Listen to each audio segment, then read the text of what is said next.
Welcome back to Stamping at the Warren. I'm Kim Tolton and I'm an independent Stampin' Up! Demonstrator living in Battlesbridge in Essex. And today's card is a continuing series, 7-day series of cards that have been cased from the Stampin' Up! Catalogue, the current one, 2015 to 16.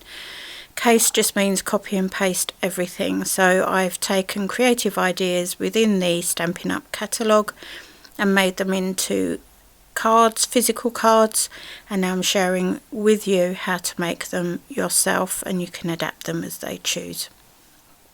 Okay, so the first thing to do, actually I'll show you the stamp set there. There's the beautiful bunch. These are my two favourites, but we'll be using most of those, and I've also got a sentiment stamps that I'm using today, which is called Happy Happenings, and it's got just about every sentiment in there you could possibly want, and I'm picking a slightly different one from the one that I used on my card that I showed you a moment ago.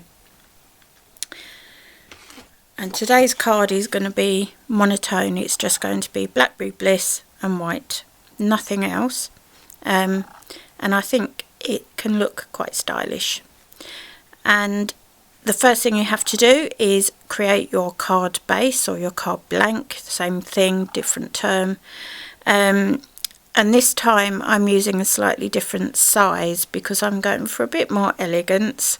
So this is a 6-inch square card, so you need to trim a piece of thicker whisper white A4 cardstock to 30 centimeters by 15 centimeters, and then using either your simply scored tool or the scoring blade on your stamping trimmer, just score that long side at 15 centimeters. You then need to make sure that you fold towards the ridge, and then just use your bone folder a couple of times along the edge, and now you can put that to one side, and we're going to make our card front. So first of all, you need to trim a piece of just regular whisper white cardstock to 12 centimeters by 12 centimeters, and this is one that we're going to do most of the stamping with. And today is just about stamps and punches and not really anything else. Well, a bit of embellishing. So I'm going to show you how you can get different tones using just one ink pad.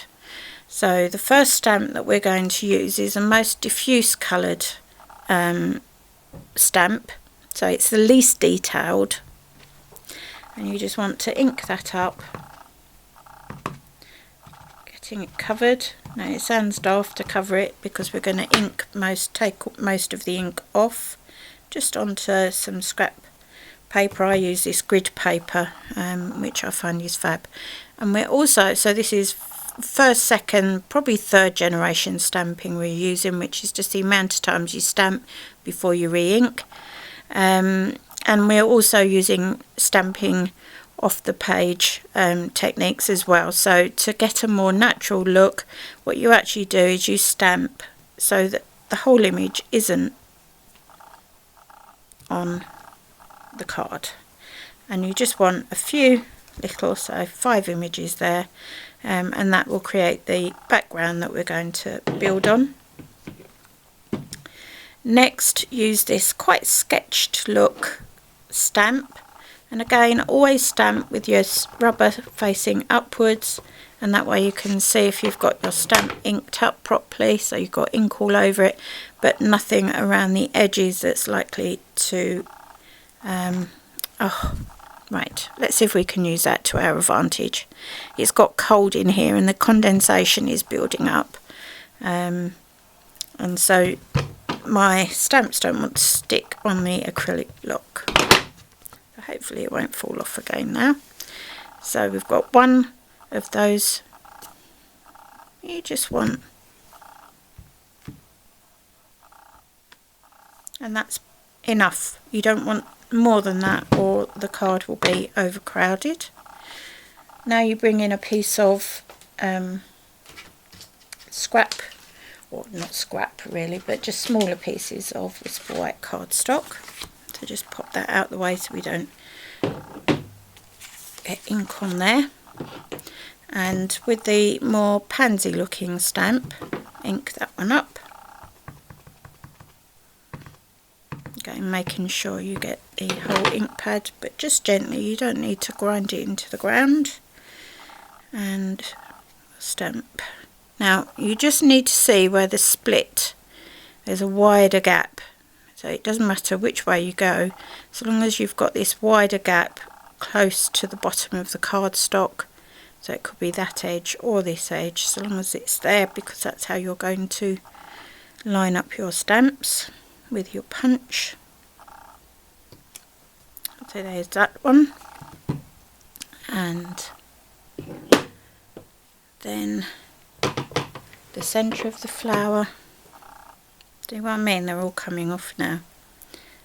It really, the temperature's really dropped out here in my workshop, and I shall be so pleased. So this is the centre of the flower here, which will help us build a little flower. And then on another piece of scrap cardstock, just Whisper White again. I've got two there. Just do a few of these little pansy like, and I'm going to ink some of the ink off first. Just do 3 of those and that's enough. Get the right punches. And this flower is going to be 3-dimensional, which we'll create using Stampin' Dimensionals, and it will give lift to the whole project. So we're just going to build this flower first. So this bit here should match where that wider piece is there. So open up your punch and then pop it onto the card and line it up around your image. There should be a slight white edge to the images anyway, as it helps to highlight them. Punch that flower out.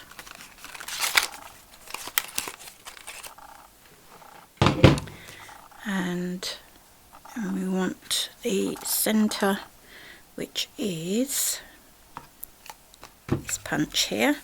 So it's the smallest of the scallop circle punches, which is on this piece here. And again, this one doesn't have to be exact, but it gives a very sweet little look.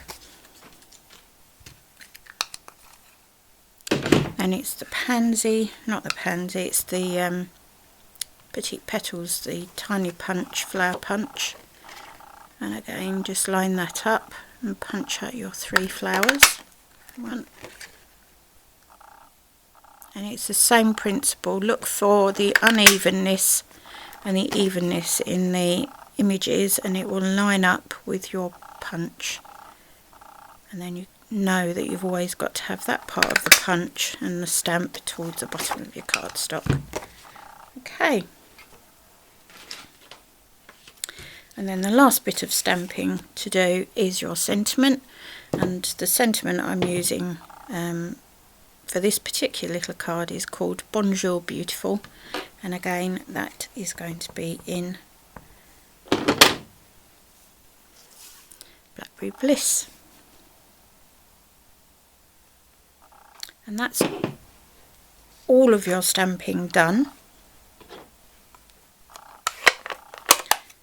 Now we just build. So first of all I want to punch out the sentiment here using the large oval punch. There you go, just fits in there.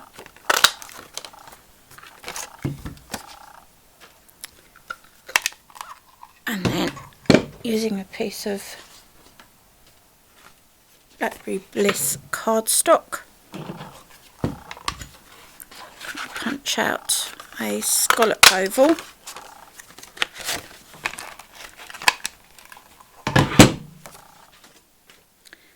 And all that's left now is building. Okay, so let's get this image made. The first job is to get your Stampin' dimensionals, and because of their hexagonal shape they get into all sorts of little angles. Fabulous little things. I used to buy all my sticky fixers from a well-known craft outlet, and at the moment I started using Stampin' dimensionals, I realised I couldn't go back, and I haven't. In fact, I sold off what was left of my old sticky fixers, because you actually get value for money because you use less of these than you would of the sticky fixers. So I've just put a couple on the back of the sentiment, and then you can mount that onto the scallop circle that we punched out. Pop a couple of Stampin' dimensionals to the back of that as well. 1, 2, and you want just a few Stampin', 3 probably Stampin' dimensionals on the back of your flower. You don't want those Stampin' dimensionals, you don't want the foam pads to be showing from the other side if possible, so that's what I'm doing. I'm trying to keep them out of the way, and then these will go onto the card. I think one we'll put on using a dimensional and the others we'll put on using glue dots. That's all the building blocks. Next comes some ribbon. I think a pretty card always looks better for ribbon, and I'm using the organza whisper white ribbon, and just wrap it round. Now I tie my knot with the ribbon facing me,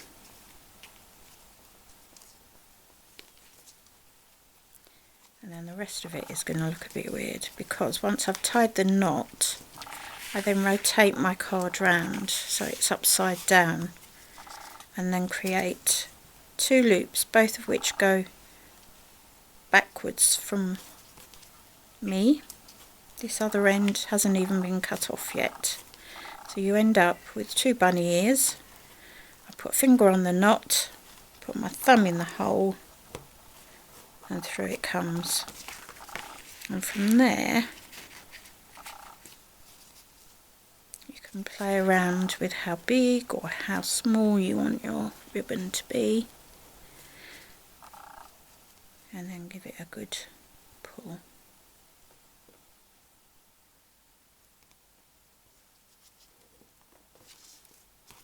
And what you have is a bow that's actually facing the right direction instead of facing crosswards.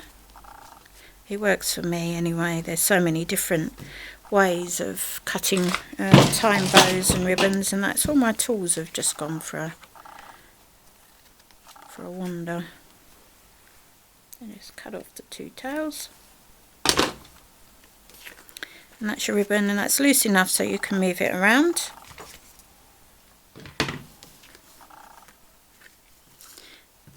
Pop your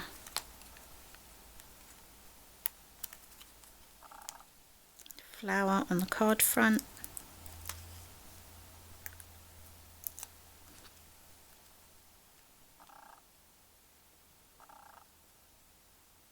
overlap the ribbon like that, and then we'll have, I think,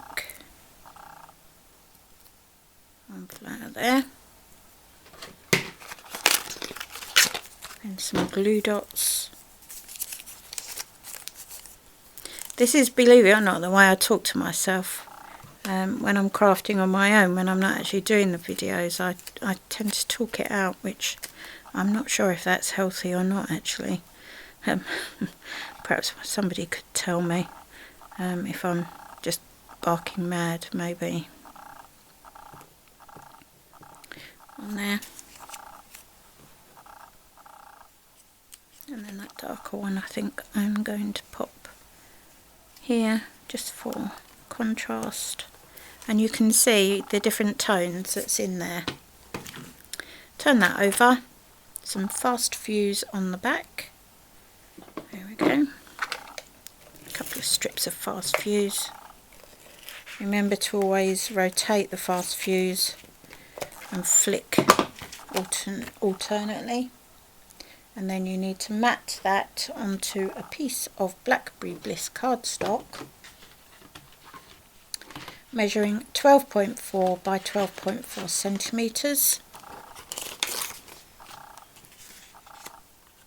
and pop that straight down.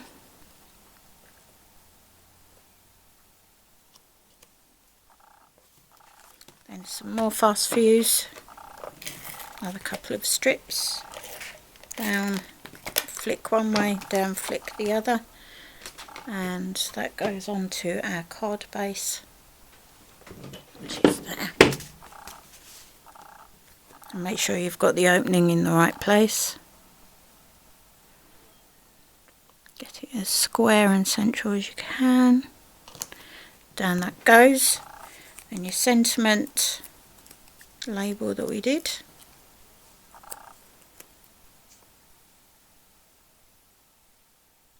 I think would look nice there. And all that's left is some decoration, and I'm using rhinestones this time, and I lift them using my piercing tool. And there's a basic principle of doing things in threes. Right, I've forgotten something because I'm going to do something special with that middle one.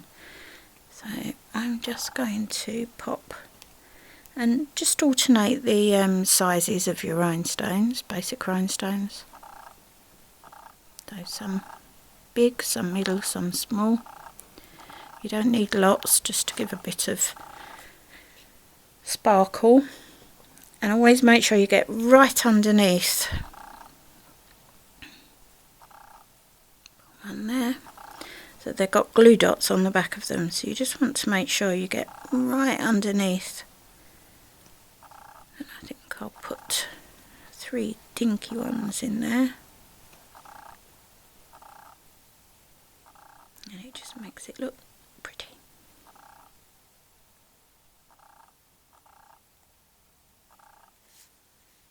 I think that's enough, don't you? And the final thing is these. These are my most favourite accessory from the new Stampin' Up catalogue. It's not so new now. And they are metal rimmed pearls. Oh, and they've got such a touch of class to them. Just got a paper backing that you peel off and pop that right in the centre. There. And that's your card, all done. I hope you kept up with me today. I wanted to try and keep it as short as possible. But I hope you like it. And I hope to see you back soon.